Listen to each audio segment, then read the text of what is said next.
बच्चों, आज मैं आप लोगों को शेमुशी के चौथे पाठ कल्पतरुः इसको समझाने जा रही हूँ। तो सभी बच्चे अपनी शेमुशी की पुस्तक निकाल लें और इसमें आपका चौथा पाठ कल्पतरु है, पेज नंबर 26 पर। इसको खोल लें और जो मैं समझाती जा रही हूँ तो आप अपनी पुस्तक से उसके अनुवाद को अच्छी तरह से समझें। ये शेमुशी जो है ये बेताल पच्चीसी आपने सुना होगा, प्रसिद्ध कहानी का ग्रंथ है। उसमें से ली गई एक कहानी है जो भगवान बुद्ध के अवतार जो है बोधिसत्व के रूप में उन्होंने कई बार अवतार लिया, सब माना जाता है। तो उनकी एक अवतार जीमूत वाहन, इसके ऊपर आधारित ये कहानी है।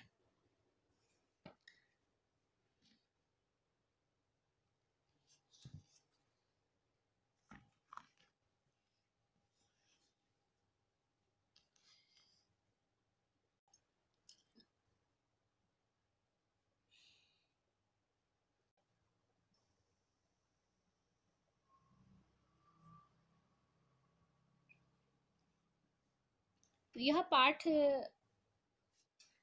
जो है कल्पतरु, यह वेताल पच्चीसी पंचविंशति के नामक ये प्रसिद्ध कथा संग्रह है। उसमें से संपादन करके आपकी पुस्तक में शेमुशी में संग्रहित किया गया है। अयम मनोरंजक घटना भी विस्मयकारी घटनाभिश्च जीवन मूल्यानां निरूपणम वर्तते। इस पाठ में विभिन्न आश्चर्यजनक जो बेताल पच्चीसी, इसमें विभिन्न आश्चर्यजनक मनोरंजक घटनाओं के द्वारा जीवन के मूल्यों को, नैतिकता को बताया गया है। क्या हमारे लिए सही है, क्या गलत है, ये इसमें कहानियों के द्वारा बताया गया है।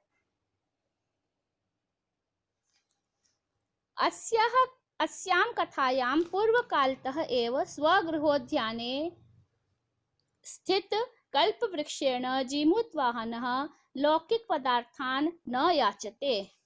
इस कहानी में बताया गया है कि जीमूतवाहन जो था वह जो गौतम बुद्ध का अवतार था, बोधिसत्व का अवतार है, उसने अपने जो घर में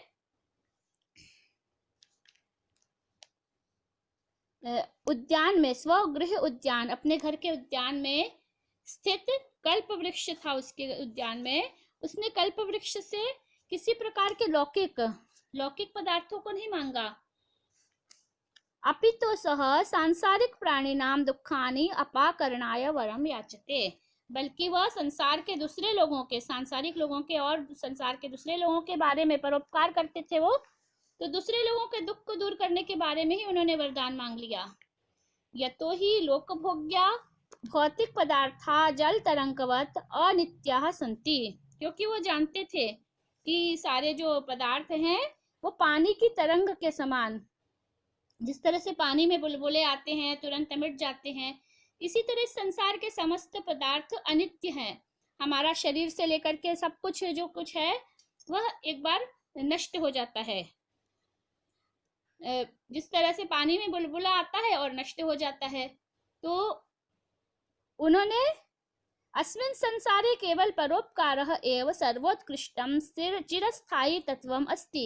संसार में हमारे कर्म ही केवल रह जाते हैं, परोपकार ही है जो सबसे उत्कृष्ट है और चिरस्थायी तत्व है, जो कि संसार जब तक है तब तक वह रहता है। संसार में व्यक्ति की कीर्ति रहती है, व्यक्ति नष्ट हो जाता है।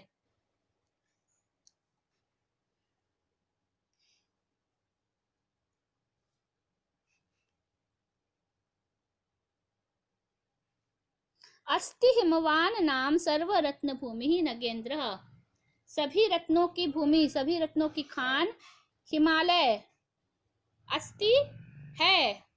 नगेंद्र, नगों में इंद्र के समान, पहाड़ पर्वतों का राजा हिमाचल है, जहां सभी प्रकार के रत्न उत्पन्न होते हैं। तस्य सानोः उपरि, सानो मतलब चोटी, शिखर, उसकी चोटी के ऊपर, सानु के ऊपर, सानोह लिख लीजिए आप। सानोह पर्वत की चोटी को बोलते हैं, उसके ऊपर विभाति कंचनपुरम नाम नगरम, कंचनपुर नाम का एक नगर विभाति है, सुशोभित होता है। तत्र जीमूत केतु इति श्रीमान विद्याधरपति वसति स्म, वहां पर जीमूत केतु नाम का एक श्रीमान, लक्ष्मी से युक्त मतलब बहुत ही भाग्यशाली विद्याधरों का पति, विद्याधरों का राजा, गंधर्वों का राजा रहता था।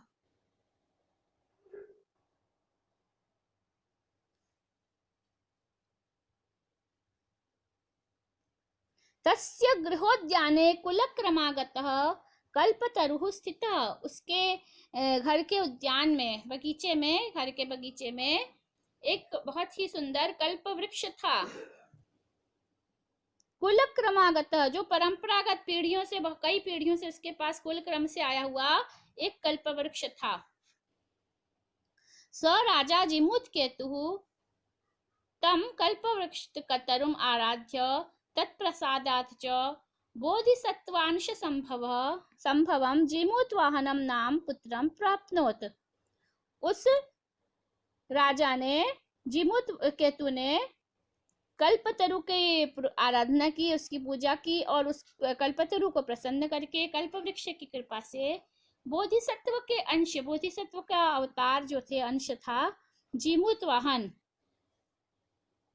पुत्र को प्राप्त किया, जिसका नाम जीमूत वाहन था। जीमूत वाहन नाम के पुत्र को प्राप्त किया। किसने? जीमूत केतु ने। तो जीमूत वाहन के पिता का नाम क्या था? जीमूत केतु। और जो जीमूत केतु का पुत्र था जीमूत वाहन, वो बोधिसत्व का अंश था, बोधिसत्व का अवतार था, ऐसा मानते हैं। बोधिसत्व के बारे में बहुत सारी कहानियां हैं।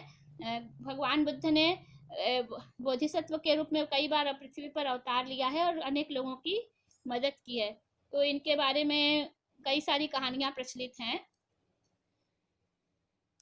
तो ये जो जीमूत वाहन था वह बहुत ही अधिक दानवीर, महान दानवीर, सर्वभूतानुकंपी च अभवत, बहुत बड़ा दानी था और सभी भूत यानी प्राणियों पर, भूत मनुष्यों को बोलते हैं, सभी जो प्राणी हैं, केवल मनुष्य ही नहीं, पशु पक्षी सभी को भूत कहा जाता है ना। आप लोगों को भूत मतलब वो पता है, जो मर जाते हैं उनको भूत कहते हैं, लेकिन हमारे यहाँ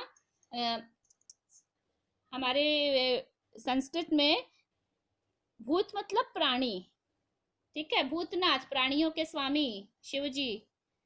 तो यहाँ पे भूत शब्द का अर्थ है प्राणी, जो पंच महाभूतों से उत्पन्न होते हैं, सभी प्रकार के महाभूतों से। पंच महाभूत मालूम है आप लोगों को? पृथ्वी, जल, तेज, वायु और आकाश, ये पंच महाभूत हैं। इन पंच महाभूतों में से किसी के भी अंश से उत्पन्न हुए जो प्राणी होते हैं उनको भूत कहा जाता है। वह बहुत ही अधिक बड़ा दानवीर और सभी लोगों के ऊपर अनुकंपा करने वाला अभवत हुआ, बहुत ही अधिक दयालु था और दानवीर था। कौन? जीमूत वाहन। तस्य गुणैः प्रसन्नः स्वसचिवैश्च प्रेरितः राजा कालेन संप्राप्त यौवनम तम यौवराज्ये अभिषिक्तवान। बहुत अधिक गुणवान था तो राजा उसके ऊपर बहुत प्रसन्न हो गया और अपने सचिवों के साथ, मंत्रियों के साथ, सचिवैः च, विसर्ग को च हो गया है यहाँ पर, सचिवैः प्लस च है, ठीक है। यहाँ पे आप लोग इसको विसर्ग संधि लिख लीजिएगा।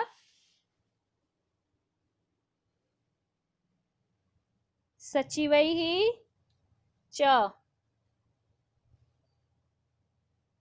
सचिवैश्च, विसर्ग संधि।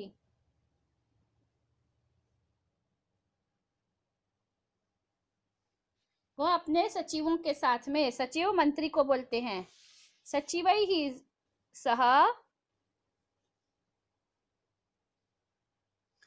सचिवैश्च प्रेरित, सचिवों के द्वारा प्रेरित किया गया राजा, कालेन समय पर, संप्राप्त यौवनम युवावस्था को संप्राप्त हुआ, प्राप्त किया हुआ, तम वो जो जीमूत वाहन था उसका बेटा, उसको यौवराज्य अभिषिक्तवान, उस युवक को तम यौवम राज्य अभिषिक्तवान, अपने राज्य में उसका अभिषेक किया, उसको राजा बना दिया। कदाचित हितैषिणः, और किसी समय वह जो हितैषी था, पितृमंत्रिणः, पिता के मंत्रियों के द्वारा, यौ राज्य स्थितम, उस नए नए राज्य में स्थित वह जो जिमूतवाहन था, वह अपने हितैषी जो पिता के मंत्री थे उनसे उक्तवन्तः, बोला, उसको बोला, मंत्रियों ने उसको बोला, तम तम जिमूतवाहनम उक्तवन्तः, उन मंत्रियों ने, मंत्रियों के द्वारा उसको बताया गया, मंत्रियों ने उसको बताया, युवराज, यूयं सर्व कामदः कल्पतरुः, जो यह सभी कामनाओं को देने वाला कल्प वृक्ष है। ये सारा जो है ना, मंत्री बता रहे हैं जिमूतवाहन को, जो पिता के मंत्री थे उसके हितैषी, उन्होंने उस जिमूतवाहन को कहा, उक्तवन्तः कहा, युवराज, योयम सर्व कामदः कल्प वृक्षः कल्पतरुः, सभी कामनाओं को देने वाला जो ये कल्प वृक्ष है, कल्पतरु है, तरु वृक्ष को बोलते हैं, वृक्ष का पर्यायवाची शब्द है। तव उद्याने स्थितिष्ठति, तव उद्याने, यहाँ पर भी संधि है, तव उद्याने, तव उद्याने, अ है, अ के बाद में आया है उ, तो हो गया है ओ, यहाँ पे गुण स्वर संधि है, लिख लीजिए, अ के बाद में उ आता है तो ओ हो जाता है। ये आप लोगों को व्याकरण भाग जब समझाएंगे तब इसमें आपको संधि के पूरे नियम समझा देंगे। स्वर संधि है, यहाँ पर समझ लीजिए, यहाँ पर अ है और यहाँ पर उ है, दोनों जगह स्वर है, तो ये स्वर संधि है।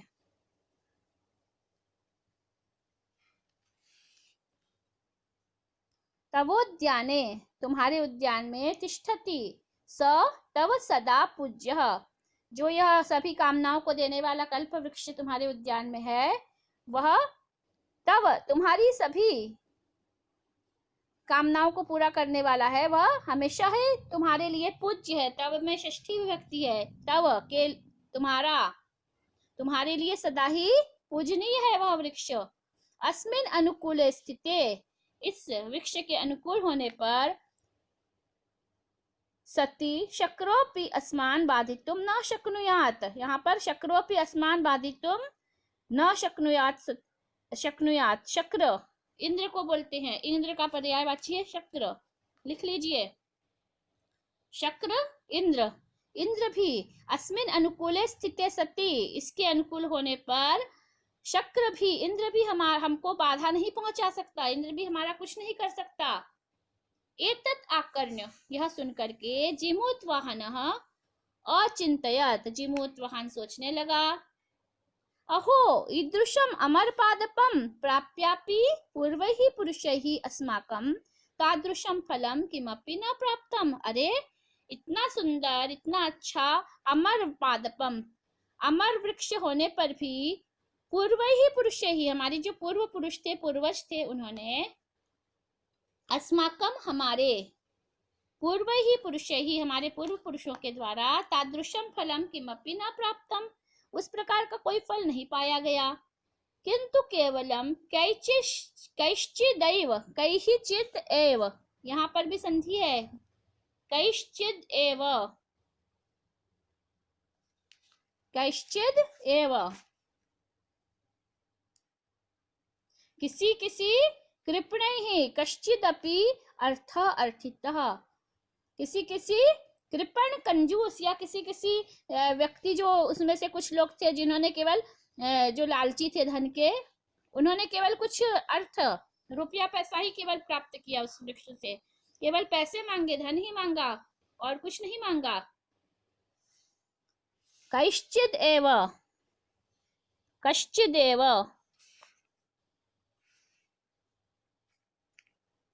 कैश्चित् एव, ये तीन शब्द है यहाँ पे, कैश्चिदेव, त को द हो गया है, कैश्चिदेव, ये विसर्ग, और यहाँ पर कैहि और चित में इन दोनों में विसर्ग संधि है और चित और एव में व्यंजन संधि है। त को हो गया है द, कहिचित एव।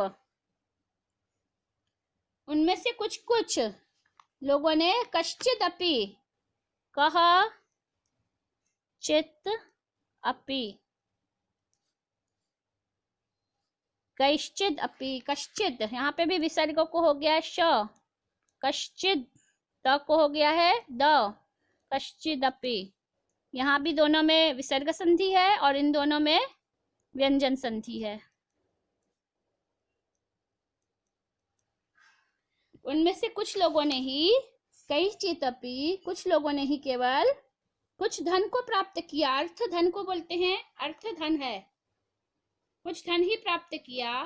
तद अहम अस्मात् कल्पतरोः अभीष्टम साधयामि, तो फिर मैं तो इस कल्प वृक्ष से अपना अभिष्ट, जो मेरी इच्छा है उसको पूरा करूंगा। एवं आलोच्य, ऐसा सोच करके, सह पितुः अंतिकम या आगच्छत, वह अपने पिता के अंतिकम, समीपम, अंतिकम पास में, समीप में, लिख लीजिए कॉपी में अपनी, अंतिकम, अंतिकम मतलब समीप में, समीपम, आगच्छत, आगत्य च सुखम आसीनम पितरम एकांत्ये नवेदयत, और आकर के, आगत्य वहां पहुंच करके, पिता के पास पे पहुंच करके, सुखासीनम, सुख से बैठे हुए जो उसके पिताजी थे उनसे, एकांत में बैठे हुए अपने पिताजी से, नवेदयत, निवेदन किया, बताया, नवेदयत, निवेदन किया, बताया उसने, आगत्य और आकर के, च और उसने वहां आकर के सुख से बैठे हुए, अपने एकांत में बैठे हुए पिताजी से निवेदन किया। तात, पिताजी, त्वम तू जानासी, तुम तो जानते हो, एव जानासी, एव जानते ही हो, एव ही है ना, एव को ही बोलते हैं, आप तो जानते ही हैं, जानासी एव, आप तो जानते ही हैं। यद अस्मिन् संसार सागरे, आप तो जानते ही हैं कि इस संसार सागरे में, आ शरीरम एव इदम सर्वम धनम विचिवत चंचलम, आप तो जानते ही हैं कि इस सारे संसार में यह सारा जो धन है, आ शरीरम, शरीर के सहित यह सारा धन, विचिवत, यहाँ पर देखो आप लोगों को जल तरंगवत, यह शब्द जो है विचिवत और जल तरंगवत, इसका पर्यायवाची है। विचिवत यानी पानी की लहरों के समान, जल तरंग के समान, लिख लीजिए इसको, विचिवत, जल तरंगवत, इसका पर्यायवाची इसी पाठ में आया हुआ है। विचिवत मतलब जल तरंगवत,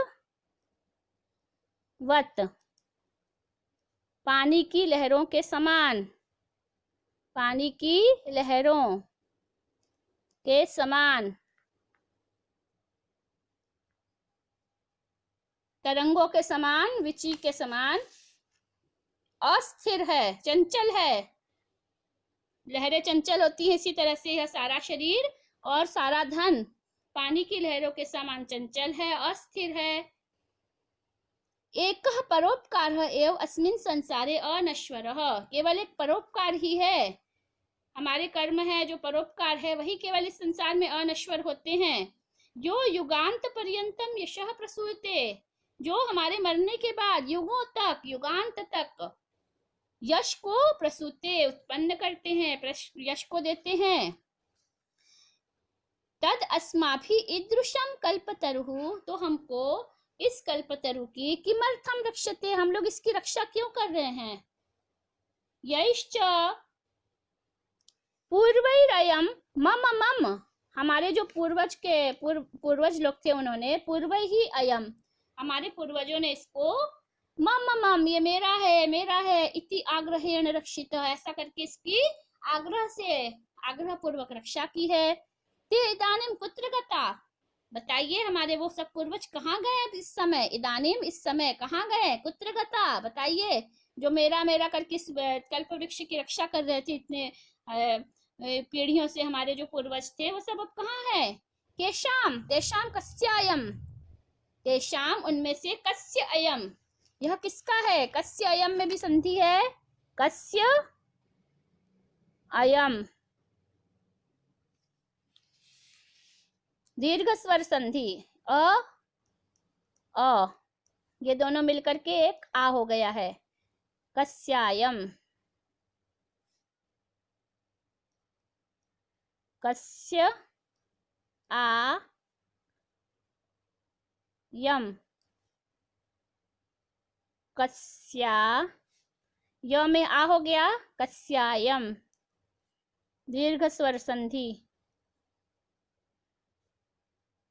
जब दोनों तरफ समान स्वर होते हैं, समान स्वर मतलब यहाँ भी अ है और यहाँ भी अ है, अ या आ दोनों तरफ हो तो एक दीर्घ स्वर हो जाता है। ठीक है, अ ई उ, इसमें से कुछ भी अगर यहाँ पे भी है, अ है, ई है या उ है, और यहाँ पर भी समान है, अ ई उ होना चाहिए, मतलब अ के बाद अ, ई के बाद ई और उ के बाद उ, तो दोनों का दीर्घ हो जाता है और इसको बोलते हैं दीर्घ स्वर संधि। तेषाम कस्य अयम, उसमें से ये किसके पास है? अस्य वा के ते, अथवा वो लोग कहाँ पे हैं? ये किसके पास है बोल रहा है, किसी के पास ये है क्या? उसमें से किसी के पास नहीं है। तो अब उसके पिताजी सोचने लगे, हाँ सही बोल रहा है ये, उसमें से किसी के पास भी नहीं है, सभी लोग मर गए हैं और सभी कोई अमर नहीं था, किसी के पास कोई नहीं है। कस्य वा अस्य वा केते, और इस पेड़ के वो कौन लगते हैं? उसके कोई रिश्तेदार हैं क्या इस पेड़ के? तो इस पेड़ के तो वो कोई है ही नहीं, पेड़ से तो उनका कोई लेना देना ही नहीं है, वे सभी अब नहीं है और उनमें से किसी के पास भी ये नहीं है और इस वृक्ष के पास भी वो लोग नहीं है। तस्मात परोपकारक फल सिद्धये त्वद आज्ञया, इसलिए परोपकार रूपी एक ही फल की, परोपकार एक फलम सिद्धये, परोपकार रूपी एक ही फल की सिद्धि के लिए त्वद आज्ञया, यहाँ पे भी त्वद आज्ञया, त्वत आज्ञया, त को द हो गया है, लिख लीजिए आप लोग, व्यंजन स्वर संधि, व्यंजन संधि, स्वर संधि नहीं, सॉरी, व्यंजन संधि, त्वत आज्ञया, आपकी आज्ञा से, परोपकारक फल सिद्धये त्वत आज्ञया, आपकी आज्ञा से, व्यंजन संधि, इमं कल्प पादपम आराधयामि, मैं इस कल्प वृक्ष की आराधना करना चाहता हूँ। इसके बाद में पिताजी ने बोला, तथा ठीक है, जैसा तुम चाहते हो वैसा करो। इति अभि अनुज्ञात, इस प्रकार से उनके द्वारा अनुमति देने पर सजीमुतवाहनः कल्पतरुम उपगम्य, वह कल्पतरु के पास पहुंचा और उवाच, बोलता है, देव त्वया अस्मत् पूर्वेशाम अभिष्टः कामः पूरितः, तुमने अभी तक अस्मत् पूर्वेशाम, आज से लेकर के हमारे पूर्वजों की पहले से अभिष्ट कामनाओं को इच्छा किया है, तन तत् ममैकम कामम पूरा, इसलिए मेरी भी मनोकामना को पूरा करो। बोलता है, तुमने आज तक मेरे पूर्वजों की मनोकामना को पूरा किया, अब मेरी भी मनोकामना को पूरा करो।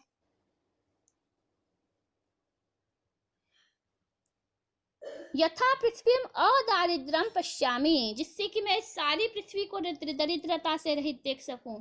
वो बोल रहा है, सारी पृथ्वी में कोई भी दरिद्र न हो, केवल मेरा घर ही नहीं, इस पृथ्वी पर कोई भी दरिद्र न हो, ऐसा मैं चाहता हूँ। तथा करो तू देव, आप हे भगवान इस तरह से करिए, उस कल्पवृक्ष को बोलता है कि इस तरह से कुछ करो कि इस पृथ्वी पर कोई भी दरिद्र न हो, सभी की गरीबी दूर हो जाए, कि सबके पास में खाने पीने को हो। एवं वादिनी जीमूतवाहने, इस प्रकार से जीमूतवाहन के कहने पर त्यक्तस्त्वया एषो हम यातो अस्मि, वह जो कल्पतरु वृक्ष है वो बोल रहा है, ठीक है तो फिर मैं तुमको छोड़ करके जाऊंगा, जब सारी पृथ्वी पर मुझे सबको दरिद्रता से रहित करना है तो फिर मुझे तुमको भी छोड़ना पड़ेगा।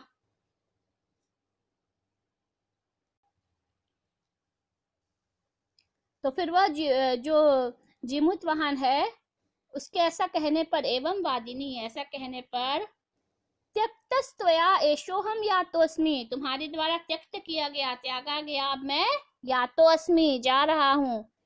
इति वाक तस्मात् तरोः उद्भूता, उद्भूत उस तरों से, उस वृक्ष से ऐसी वाणी आवाज आई, क्षणेन च स कल्पतरु दिवम समुत्पत्य। इसके बाद क्षण भर में ही वह कल्पवृक्ष दिवम आकाश में चला गया, आसमान में चला गया, और भुवि तथा वसूनि अवर्षत, और आसमान से पृथ्वी पर उसने इतना अधिक, भुवि धरती पर, भुवन पर, वसु धन को बोलते हैं, वसूनि अवर्षत धनम अवर्षत, इतना अधिक वसु धन को उत्पन्न किया। वसु लिख लीजिए, धन होता है वसु, मतलब वह इतना अधिक धन उत्पन्न किया, इतना अधिक धन गिराया कि न कोपी दुर्गत आसीत, कोई भी दुर्गत नहीं हुआ, किसी की भी दुर्दशा नहीं रही, कोई भी गरीब नहीं रहा। ततस्तस्य जीमूत वाहनस्य जीवानुकंपया सर्वत्र यशः प्रथितम। इसके बाद उस जीमूत वाहन की सभी जीवों पर अनुकंपा करने के कारण, दया करने के कारण सभी और यश प्रथितम फैल गया। ये बोधिसत्व की बहुत पहले की कहानी है, पूर्व जन्म की या जब की भी कहानी है, काल्पनिक कथा है हालांकि ये पंचतंत्र की। इसमें जीमूत वाहन जो है गौतम बुद्ध के अवतार हैं, और उन्होंने सभी जीवों के ऊपर दया करने के लिए वह वृक्ष अपने पास न रख करके सभी के लिए पृथ्वी में फैला दिया। वह वृक्ष अंतरिक्ष में पहुंच गया, और सभी के ऊपर कृपा करने के लिए उसने इतना अधिक धन बरसाया, इतनी अधिक बारिश की कि सभी जगह बहुत धान्य उत्पन्न हो गया, और कोई भी गरीब नहीं रहा। उस समय की बात है, अभी की नहीं है ये बात, नहीं तो बोलोगे अभी क्यों है कोई गरीब, उसके बाद इतने वर्ष हो गए ना। चलो, तो इसको आप देख लीजिए अब आपको इसमें क्या कठिन शब्द आ रहा है। फिर अगले भाग में आपको इस पाठ के प्रश्न उत्तर और जो अभ्यास कार्य है वो करवा देंगे।